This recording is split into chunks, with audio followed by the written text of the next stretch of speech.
30년을 키운 엄마와 피로 연결된 엄마. 오늘 진짜 엄마가 누구인지 증명되는 날입니다. 고성의 이사장님, 당신이 요구한 건 간이 아니라 제 인생 전부였어요. 하지만 이제 저도 제 엄마도 더 이상 당하고만 있지 않을 겁니다. 달콤 예고실 구독자 여러분, 오늘 이야기는 복수가 아닌 존엄의 회복입니다. 좋아요 누르시고 함께 지켜봐 주세요. 일부 엄마의 결심 30년의 무게. 새벽 5시 식당 주방. 엄마는 낡은 박스 하나를 식탁 위에 올려놓으셨다. 테이프가 누렇게 바른 걸 보니 오래전부터 보관하셨던 모양이다. 은호야, 이거. 엄마가 30년 동안 모아둔 거야. 박스를 열자 빼곡하게 쌓인 영수증 뭉치들이 쏟아져 나왔다. 분유가, 기저귀가, 유치원비, 학원비, 교복가, 대학 등록금. 심지어 내가 초등학교 때 떼어 먹었던 아이스크림값 영수증까지 고스란히 남아 있었다. 엄마, 이걸 왜? 엄마는 떨리는 손으로 영수증들을 정리하시며 말씀하셨다. 언젠가 이런 날이 올 줄 알았어. 내 친엄마라는 사람이 나타나서 너한테 뭔가 요구할 줄 알았어. 엄마의 눈가가 붉어졌다. 은호야, 엄마는 가난했어. 돈도 없었고 배운 것도 없었어. 그냥 식당에서 설거지나 하면서 너랑 강호 키웠지. 근데 말이야. 엄마는 영수증 한 장 한 장을 만지작거리며 계속 말씀하셨다. 이 영수증들 보면서 엄마가 깨달은 게 있어. 내가 너한테 해준 게 돈이 아니었구나. 밤새 열나는 내 이마에 손 얹고 있던 시간, 학교 앞에서 내가 나올 때까지 기다리던 시간, 내가 울 때 같이 울어주던 시간. 그게 엄마가 너한테 준 거였어. 나는 엄마 손을 꽉 잡았다. 엄마, 그만하세요. 이사장님한테 굳이 이럴 필요 없어요. 하지만 엄마는 고개를 저으셨다. 아니야. 해야 해. 그 사람이 내 간을 달라고 하기 전에 엄마가 먼저 물어봐야 해. 너 키우는데 든 돈부터 갚을 수 있냐고. 엄마는 영수증들을 다시 박스에 담으시며 결연한 표정을 지으셨다. 오늘 엄마가 제대로 된 엄마인지 증명하고 올게. 2부 대결 고성의 이사장의 사무실. 오전 10시 AP그룹 본관 7층. 엄마는 떨리는 손으로 고성의 이사장 사무실 문을 열었다. 나도 따라 들어갔다. 이사장님은 고급 가죽 소파에 우아하게 앉아 커피를 마시고 계셨다. 어머, 은호 어머님. 무슨 일로 오셨어요? 약속도 없으셨는데. 이사장님의 목소리는 여전히 차갑고 우아했다. 마치 귀찮은 손님을 대하듯. 엄마는 박스를 이사장님 책상 위에 쿵 하고 올려놓으셨다. 이사장님, 할 말이 있습니다. 뭔데요, 이게? 30년 동안 은호 키우는 데 든 돈 계산한 겁니다. 이사장님의 눈썹이 살짝 올라갔다. 돈이요? 갑자기 무슨? 엄마는 박스에서 계산기와 정리된 내역서를 꺼내셨다. 손으로 직접 쓰신 글씨가 삐뚤삐뚤했지만 숫자 하나하나는 정확했다. 분유값 120만 원, 기저귀값 80만 원, 유치원비 3년치 540만 원, 초등학교 학원비. 엄마는 떨리는 목소리로 하나하나 읽어내려 가셨다. 대학 등록금 4년치 2,400만 원, 생활비 월 50만 원씩 30년이면 총 3억 2,150만 원입니다. 이사장님은 피식 웃으셨다. 은호 어머님, 지금 농담하시는 거예요? 아닙니다. 엄마의 목소리가 단호해졌다. 이사장님이 은호한테 간을 달라고 하시기 전에 이것부터 갚으셔야죠. 30년 동안 은호 키운 값 3억 2천. 이사장님은 핸드백에서 수표책을 꺼내셨다. 그래요? 얼마라고 했죠? 3억? 지금 여기서 써드릴까요? 이사장님은 만년필로 수표에 뭔가 적으시더니 엄마 앞으로 훅 밀어내셨다. 자, 여기요. 3억 5천만 원. 이자까지 쳐드린 거예요. 이제 됐죠? 하지만 엄마는 그 수표를 손으로 확 밀쳐내셨다. 수표가 바닥에 떨어졌다. 돈으로 되는 게 아니에요. 엄마의 목소리가 떨렸다. 사람 키우는 건 돈이 아니에요. 밤새 아픈 아이 옆에 앉아 있는 거, 학교에서 싸웠다고 울면서 돌아올 때 안아주는 거, 대학 합격증 받고 같이 울어주는 거. 그게 사람 키우는 거예요. 이 사장님의 얼굴이 굳어졌다. 그럼 뭘 원하시는 거예요, 대체? 엄마는 이 사장님을 똑바로 쳐다보셨다. 인정받고 싶습니다. 제가 은호 엄마라는 거. 당신이 애 낳기만 했다고 해서 엄마가 아니에요. 30년을 키운 제가 엄마예요. 그리고 이 사장님. 엄마의 목소리가 더 강해졌다. 은호관 달라고 하기 전에 사람으로서 최소한의 예의는 지키세요. 30년 전에 버린 아이한테 이제 와서 간 내놓으라고 하는 게 말이 됩니까? 이 사장님의 얼굴이 창백해졌다. 나가주시겠어요? 지금 당장. 가겠습니다.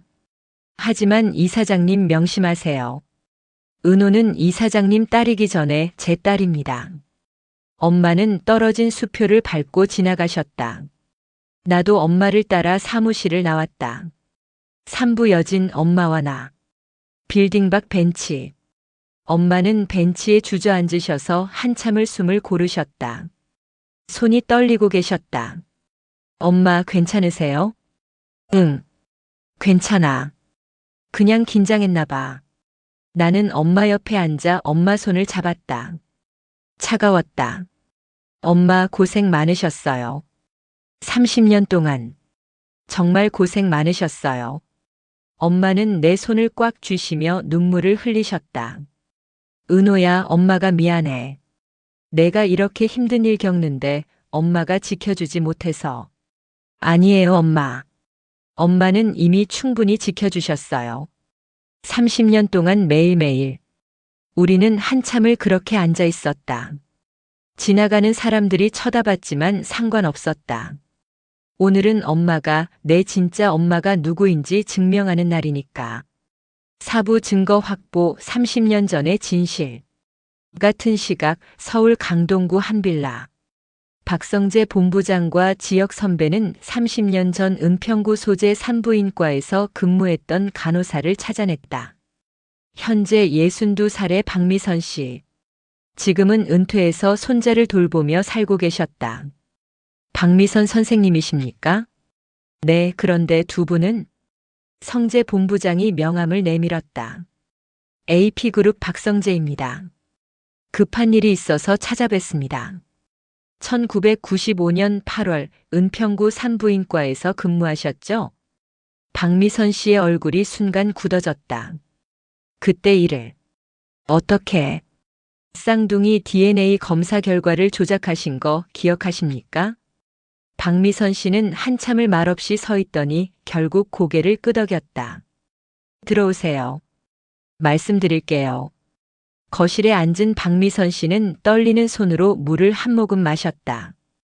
그때 정말 어려운 시기였어요. 남편이 사업 실패하고 아이 둘 대학 보내야 하고. 그런데 어떤 여자가 찾아왔어요. 어떤 여자요? 박미선 씨는 핸드폰을 꺼내 오래된 메모를 보여주었다. 거기엔 고성희라는 이름과 전화번호가 적혀 있었다. 이 사람이요. 5천만 원을 주겠다고 했어요. DNA 검사 결과 하나만 바꿔달라고. 지역 선배가 물었다. 어떻게 바꾸라고 했습니까? 쌍둥이 중 한 명이 친자식이 아닌 것처럼 보이게 하라고요. 근데 실제로는 둘 다 친자식이었어요. 전 그냥 돈이 필요했어요. 박미선 씨는 눈물을 흘렸다. 그 일하고 나서 30년 동안 한 번도 편하게 잔 적이 없어요.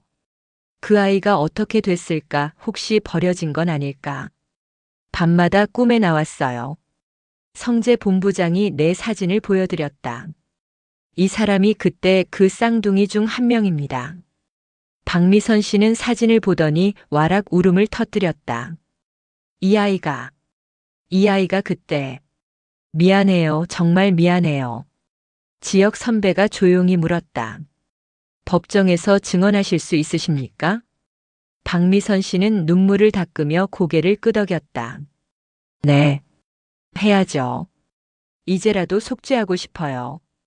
그 아이한테 너무 미안해서. 성재 본부장과 지역 선배는 서로를 바라봤다. 드디어 결정적 증거를 확보한 것이다. 오부 옥상 지역 선배의 고백. 오후 5시 병원 옥상. 나는 혼자 난간에 기대서 있었다. 멀리 서울 하늘이 보였다. 주황빛 노을이 지고 있었다. 나는 뭘 해야 하지? 오빠를 살려야 하는 건 맞는데 그게 이사장님을 돕는 일 같아서 괴로웠다. 엄마는 오늘 이사장님한테 당당하게 맞서셨는데 나는 왜 이렇게 약할까? 은호야. 뒤에서 익숙한 목소리가 들렸다. 지역 선배였다. 선배. 선배는 자기 코트를 벗어서 내 어깨에 덮어주셨다. 감기 걸려. 여기 추운데 왜 이렇게 있어? 그냥 생각 좀 하려고요. 선배는 내 옆에 섰다. 많이 힘들지? 네. 솔직히 너무 힘들어요. 오빠는 살리고 싶은데 이사장님한테는 지고 싶지 않고. 근데 간주면 이사장님이 이기는 거잖아요. 선배는 한참을 말없이 있다가 조용히 말했다. 은호야, 그거 알아? 뭐요? 내가 간주는 건 이사장님한테 지는 게 아니야. 그건 우진이를 살리는 거야. 내 오빠를. 선배의 말에 가슴이 뭉클해졌다. 은호야, 넌 이미 충분히 강해. 이사장님한테 맞서고 진실 찾으려고 하고 그러면서도 오빠 걱정하고. 그게 쉬운 일이 아니야. 근데 전 너무 약한 것 같아요. 아니야. 선배가 내 어깨를 돌려 마주보게 했다. 은호야, 넌 약한 게 아니라 착한 거야. 착한 사람이 힘든 거야. 나쁜 사람은 안 힘들거든. 나는 그만 눈물이 터져 나왔다. 선배, 전 어떻게 해야 해요? 내가 하고 싶은 대로 해. 뭘 선택하든 난 내 편이야. 선배의 목소리가 떨렸다. 은호야, 사실 나 오늘 너한테 할 말이 있어서 왔어. 난 널 좋아해. 심장이 멎는 것 같았다. 아니, 좋아하는 정도가 아니야. 사랑해. 지은호, 난 너를 사랑해. 선배. 근데 예전에 비혼주의라고. 그래, 나 비혼주에 맞았어. 과거형이야. 널 만나고 바뀌었어. 선배는 내 손을 잡았다. 지금 이 상황에서 이런 말하는 게 이상하게 들릴 수도 있어. 근데 그래서 더 말하는 거야. 내가 혼자라고 느끼지 않게. 내 옆에 내가 있다는 거 알려주려고. 선배. 울어도 돼. 내 앞에선 강한 척 안 해도 돼. 은호야. 나는 그만 선배 품에 안겨 엉엉 울었다. 선배는 아무 말 없이 내 등을 토닥여 주셨다. 노을이 완전히 지고 별이 뜨기 시작했다.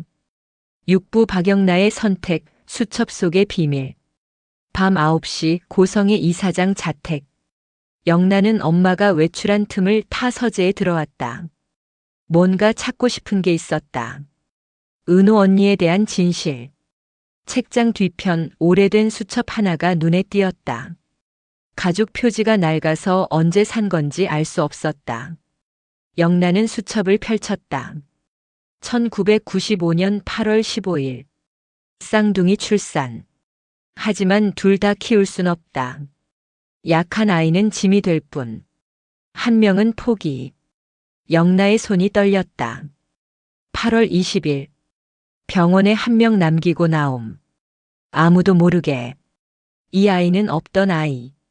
8월 25일. DNA 검사 조작 완료. 이제 그 아이는 내 딸이 아님. 법적으로도. 9월 1일. 우진이만 데리고 왔다. 건강한 아들. 이 아이만 있으면 된다. 영나는 수첩을 떨어뜨렸다. 바닥에 떨어진 수첩에서 사진 한 장이 나왔다. 갓 태어난 쌍둥이 사진. 둘 다 너무 작고 약해 보였다. 언니. 영나는 사진 속 아기를 보며 눈물을 흘렸다. 저 아기가 지금의 은우 언니구나. 그때 핸드폰이 울렸다. 지환 오빠였다. 영나야, 괜찮아? 오빠, 나 엄마가 뭘 했는지 알았어. 뭐? 엄마가 은우 언니를 버렸어. 일부러. 계획적으로. 영나는 수첩을 핸드폰 카메라로 찍었다. 오빠, 이거 증거되지? 영나야, 그거 엄만데. 알아. 우리 엄마야. 근데 오빠, 이건 아니잖아. 사람을 이렇게 버리는 건 아니잖아. 지환 오빠는 한참 말이 없었다. 영나야, 신중하게 생각해. 그거 한번 공개하면 돌이킬 수 없어. 오빠, 나 은우 언니한테 가볼게. 영나는 전화를 끊고 수첩을 가방에 넣었다. 떨리는 손으로 현관문을 열었다. 7부 고성희의 고립 사면초가.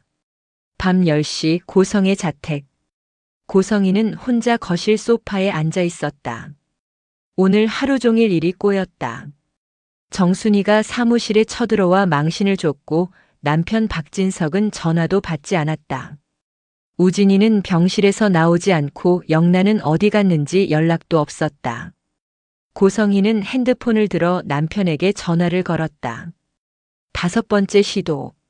여보, 전화 좀 받아요. 나 지금 용건만 간다니. 남편의 목소리가 차갑게 들렸다. 여보, 오늘 정순이 씨가 사무실에 와서 난리를 쳤어요. 당신이 좀 말려줘야. 당신이 알아서 하시오. 난 더 이상 당신 일에 관여 안 할 거요. 뭐라고요? 여보, 우리 부부잖아요. 부부. 남편이 비웃었다. 우리가 부부였나? 난 당신한테 이용당한 것뿐이지. 무슨 소리예요?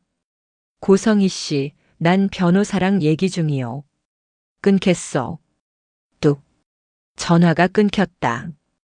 고성희는 핸드폰을 소파에 던졌다. 그리고 우진에게 전화를 걸었다. 우진아, 엄마야. 컨디션 어때? 우진아? 전화 받았으면 대답 좀 해. 엄마, 전 엄마랑 할 얘기 없어요. 뭐? 우진아, 너 지금 은호 누나한테 사과하세요. 그럼 제 전화 받아드릴게요. 뚝. 우진도 전화를 끊었다.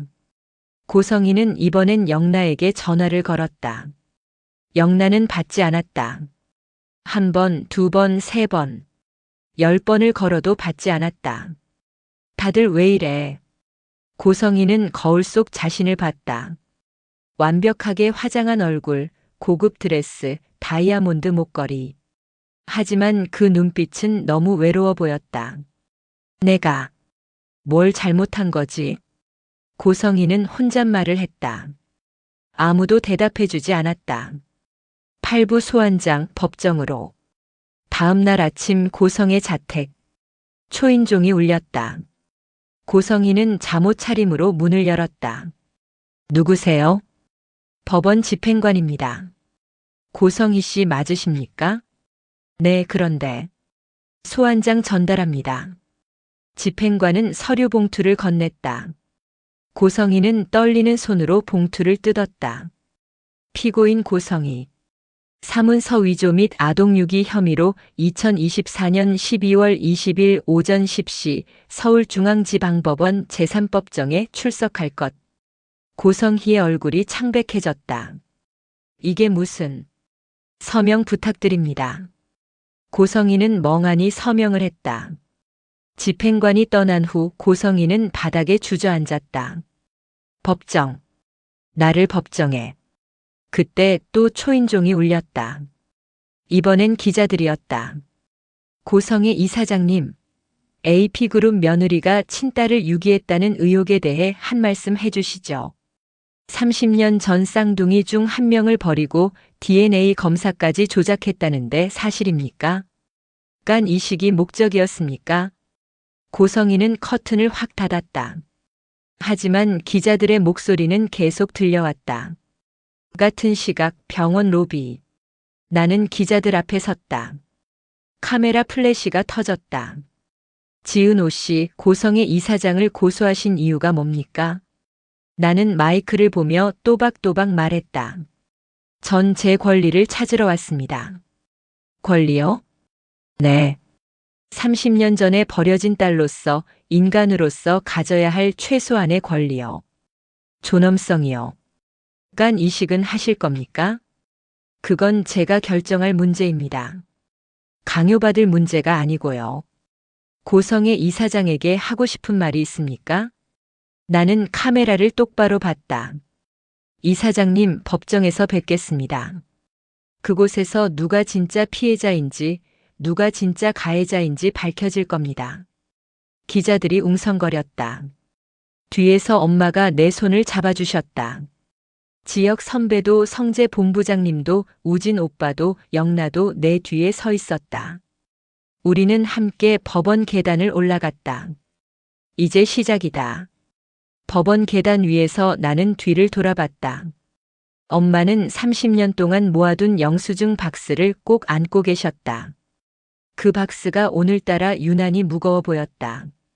하지만 엄마 표정은 당당했다. 엄마 괜찮으세요? 응, 은호야. 엄마 괜찮아. 엄마는 내 손을 꽉 잡으셨다. 은호야, 알지? 오늘 이 자리에 선 건 복수하러 온 게 아니야. 네, 알아요. 우리 존엄 찾으러 온 거야. 30년 동안 짓밟혔던 거. 지역 선배가 내 어깨에 손을 얹었다. 은호야, 준비됐어? 네, 선배. 우진 오빠는 휠체어에 앉아 있었지만 눈빛만큼은 또렷했다. 누나, 나 때문에 미안해. 오빠, 그런 소리 하지 마. 오빠 잘못 없어.